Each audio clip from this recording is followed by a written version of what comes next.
Hi everyone, this is Deepika Yadav and welcome back to my YouTube channel The Florence Nightingale.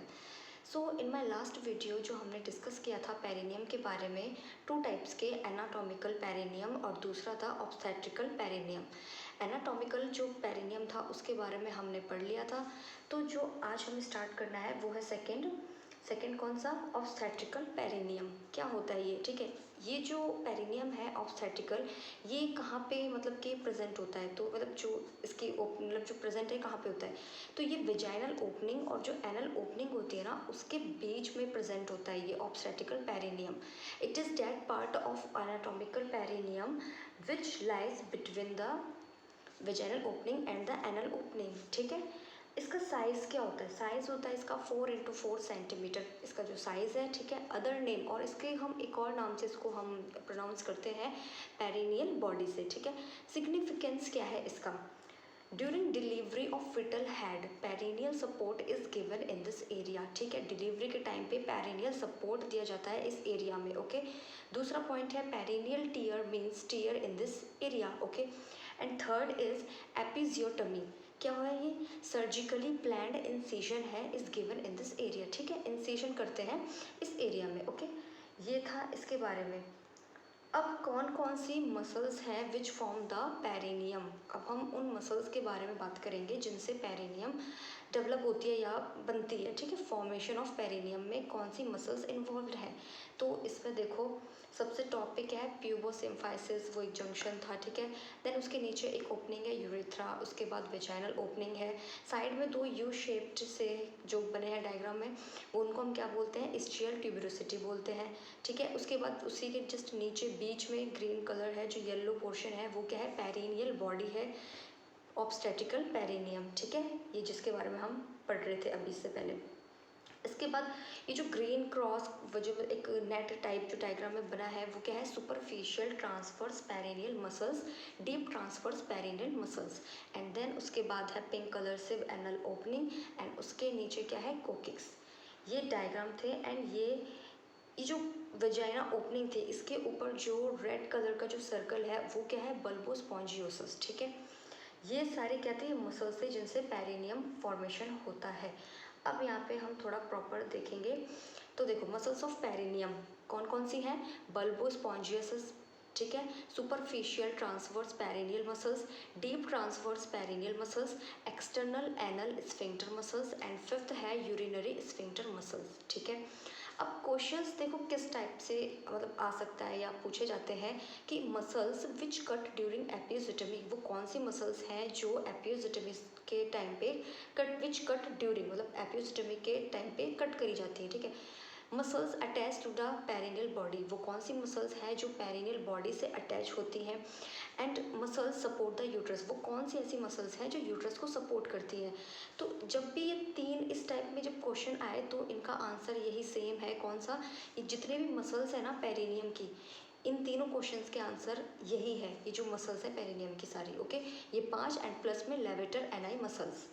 Okay, ठीक है, and इसके बाद है all of the following muscles are attached to perineal body except, मैंने अभी बताया कि जितने भी जो मसल्स हैं पेरिनियम की, वो क्या है कि मतलब वो सारी उन जो मैंने पूछा था यूट्रस को सपोर्ट करेंगी। ठीक है, कट कट मतलब कट होती हैं कौन कौन सी? एपियोटमी के दौरान। ठीक है, तो इन सब में तो वो 5 मसल्स और प्लस में लेवेटर एनाई मसल्स थी।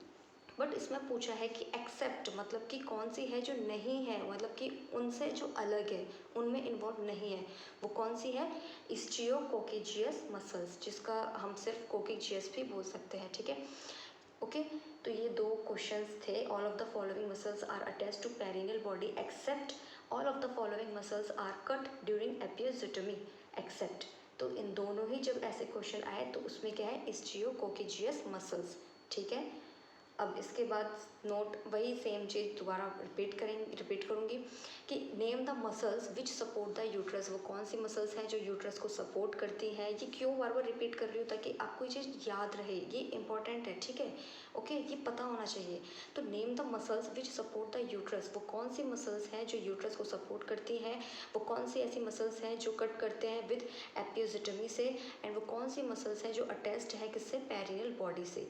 तो वो सारी कौन सी हैं, वो सारी यही हैं जो जितनी भी मसल्स पेरिनियम में इन्वॉल्व होती हैं फॉर्मेशन में, वही सारी मसल्स इनका आंसर है। ओके, जैसे कि ये सारे देखो ब्लेस्ड करके, ये एक नेमोनिक है इनको लर्न करने का, ब्लेस्ड से, ठीक है। ब्लेस्ड की स्पेलिंग वैसे ये होती नहीं है, but as a in muscles को लर्न करने के लिए ऐसी लिखी है ब्लेस्ड करके, ठीक है। ये ठीक है, तो यहाँ तक जो हमने अभी पढ़ा ये हमारा एक्सटर्नल ऑर्गन्स के बारे में था। हम पढ़ रहे हैं anatomy of female reproductive system, जिसमें हमने एक्सटर्नल जेनाइटल एरिया हमने स्टार्ट किया था, तो वो यहाँ पे हमारा कंप्लीट हो गया है। अब नेक्स्ट जो हम पढ़ेंगे वो है internal genital organ of females, ठीक है, internal genital organs of females. अब कौन कौन से इंटरनल जेनाइटल ऑर्गन्स होते हैं फीमेल्स के, तो इसमें क्या है, गोनेड्स होते हैं। गोनेड्स में कौन होते हैं, जो ओवरी हो गई, ठीक है, फैलोपियन ट्यूब हो गया, एंड यूट्रस में क्या, सर्विक्स, वेजाइना, और ये सारे ही जो इंटरनल जेनाइटल ऑर्गन है फीमेल्स के, ये कहाँ पे लोकेटेड है, ये पेल्विक कैविटी में लोकेटेड है, ठीक है। अब इन्हीं के बारे में हम थोड़ा डिटेल में एक एक करके इन चारों चीज़ों के बारे में हम पढ़ेंगे, ठीक है। तो फर्स्ट हम स्टार्ट करते हैं, फर्स्ट है हमारे ओवरी। ओवरी क्या है, ठीक है, फीमेल गोनेट्स में, ठीक है, ओवरी क्या है, एक फीमेल गोनेट्स है जो जेनाइटल रिज से डेवलप होती है। एंड नंबर कितनी होती है ओवरी, दो होती हैं, एक लेफ्ट होती है, एक राइट होती है। साइज क्या होता है ओवरी का, 3 × 2 × 1 centimetres, length, breadth and thickness, okay, ये याद रखना, ओके, रिमेंबर रखना इसको। वेट कितना होता है ओवरी का, 5 to 10 ग्राम वेट होता है ओवरी का, ठीक है। लोकेशन क्या है, ovarian fossa which lies in lateral pelvic wall, इसकी लोकेशन क्या है, ये ओवेरियन फोसा है जो वहाँ पे लोकेशन है किसकी, ओवरी की, और ये कहाँ पे लाइज करता है, इन लेटरल पेल्विक वॉल पे, ठीक है। कलर कैसा होता है ओवरी का, जो हमारे जो ओवरीज होती है ना, उनका जो कलर है वो पर्ली वाइट होता है। पर्ली वाइट मतलब कि जैसे स्टोन्स जैसे मोती होता है, ठीक है, मोती, तो उस टाइप में होता है, पर्ली वाइट कलर होता है इन ओवरीज का। शेप क्या होती है, ओवॉइड इन शेप, जैसे आलमंड होता है उस शेप में ये ओवरीज की जो शेप है वो वैसी होती है, ठीक है, ओवॉइड इन शेप और आलमंड इन शेप। अब लिगामेंट्स की बात करें, कौन कौन से लिगामेंट्स रिलेटेड टू ओवरी हैं, तो डायग्राम देखो पहले, ठीक है, ये पहले देखो यूट्रस दिख रहा है आपको, यूट्रस है, यूट्रस के जस्ट बाद एक ट्यूब है, फैलोपियन ट्यूब है, ठीक है। फैलोपियन ट्यूब के बाद उसके जस्ट नीचे ओवरी बनी है, उसके बाद साइड में ये एक ऐसे कर्व सा है, वो क्या है, लेटरल पेल्विक वॉल है वो, ठीक है। एंड जो येलो पोर्शन है वो है ब्रॉड लिगामेंट, ठीक है। इसके बाद ये जो ग्रीन कलर की एक आपको मतलब स्ट्रिप टाइप एक लाइन ग्रीन कलर की और एक रेड कलर की दिख रही है, वो क्या है, जो ग्रीन वाली है वो है ओवेरियन लिगामेंट है, वो क्या है, ओवेरियन लिगामेंट है। Connect ovary to the uterus, जो ओवरी है उसको यूट्रस से कनेक्ट कर रही है, उसको हमने बोला है ओवेरियन लिगामेंट, ठीक है। दूसरी क्या है, इनफंडिब्यूलो पेल्विक लिगामेंट, जिसका दूसरा नाम क्या है, सस्पेंसरी लिगामेंट ऑफ ओवरी, ठीक है, जो क्या है, connect ovary to the lateral pelvic wall, जो ओवरी को कनेक्ट कर रही है लेटरल पेल्विक वॉल, ये दिख रहा है डायग्राम में, ये ओवरी है, ठीक है, ये किससे, लेटरल पेल्विक वॉल से कनेक्ट हो रही है। तो यही वाला का है दूसरा लिगामेंट, यही है क्या है, कनेक्ट ओवरी, जो ओवरी है वो कनेक्ट हो रही है लेटरल पेल्विक वॉल से, वो कनेक्ट हो रही है, ठीक है। Ovarian vessels and nerves are present in this ligament, और जितने भी जो ओवेरियन वेसल्स होती हैं, नर्व्स होती हैं, वो सारे इसी लिगामेंट में प्रेजेंट होते हैं, ठीक है। ओवरी कहाँ पाई जाती है, बिहाइंड द पेरिटोनियम, जिसको हम क्या बोलते हैं, रेट्रोपेरिटोनियम बोलते हैं इसको, ठीक है। And the third point is mesovarium, part of broad ligament line just anterior to ovary. Mesovarium क्या होता है, ये ब्रॉड लिगामेंट, मैंने बताया था ना, येलो कलर का जो पोर्शन था वो क्या था, ब्रॉड लिगामेंट था। एंड क्या लिखा है, line just anterior to ovary, जो उसकी फिर वहीं पे ओवरी थी, तो ओवरी के जस्ट ऊपर की तरफ ये प्रेजेंट होता है, क्या बोलते हैं जिसको, मीजोवेरियम, ओके। फंक्शंस की बात करें तो ओवरी के फंक्शंस क्या है, इसके दो फंक्शंस होते हैं, एक तो oogenesis एंड दूसरा हार्मोन सिक्रेशन, ठीक है। oogenesis मतलब क्या होता है, फॉर्मेशन ऑफ oocytes, हार्मोन्स क्या है, स्पेशली एस्ट्रोजन एंड प्रोजेस्टेरोन, ठीक है। इफ ओवरी रिमूव सर्जिकली, तो उसको हम क्या बोलते हैं, इसकी टर्म मतलब उसको हमने क्या टर्म यूज़ किया है, ओफ्रेक्टमी, ठीक है। ओवरी को अगर हम सर्जिकली रिमूव कर रहे हैं तो इसका जो हम इसको मतलब जो हम टर्म है उसको हम क्या यूज़ करते हैं, ओफ्रेक्टमी, ठीक है। ये थी पूरी बात ओवरी की। ओवरी हमने पढ़ लिया एंड देन ओवरी के बाद जो नेक्स्ट हमारा इंटरनल ऑर्गन है जिसके बारे में हम पढ़ेंगे वो है फैलोपियन ट्यूब। फैलोपियन ट्यूब का जो दूसरा नाम है वो है ओविडक्ट्स, ओविडक्ट्स बोलते हैं, ठीक है। फैलोपियन ट्यूब को क्या बोलते हैं, ओविडक्ट्स बोलते हैं, यूट्रिन ट्यूब्स बोलते हैं एंड फोर्थ नेम है साल्फिन्स, ठीक है। ये 4 नाम होते हैं, ठीक है, इसके फैलोपियन ट्यूब के। क्या है, फैलोपियन ट्यूब के अलावा ये 3 और नाम है फैलोपियन ट्यूब के। अब इसके डायग्राम को हम देखते हैं, बहुत इजी है। देखो ये साइड में क्या है, जो ऐसे करके कर्व्स है वो है यूट्रस, ठीक है। फिर वहाँ से ये फैलोपियन ट्यूब निकल रही है, जिसके क्या है, देखो फैलोपियन ट्यूब है उसके बीच 4 पार्ट्स हैं, ठीक है।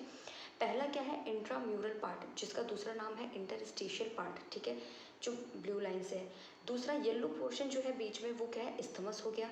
एंड जो तीसरा पिंकिश कलर का है वो है एम्प्यूला, ठीक है। एंड देन उसके बाद जो फोर्थ है उसको बोलते हैं हम इनफंडिब्यूलम, ठीक है।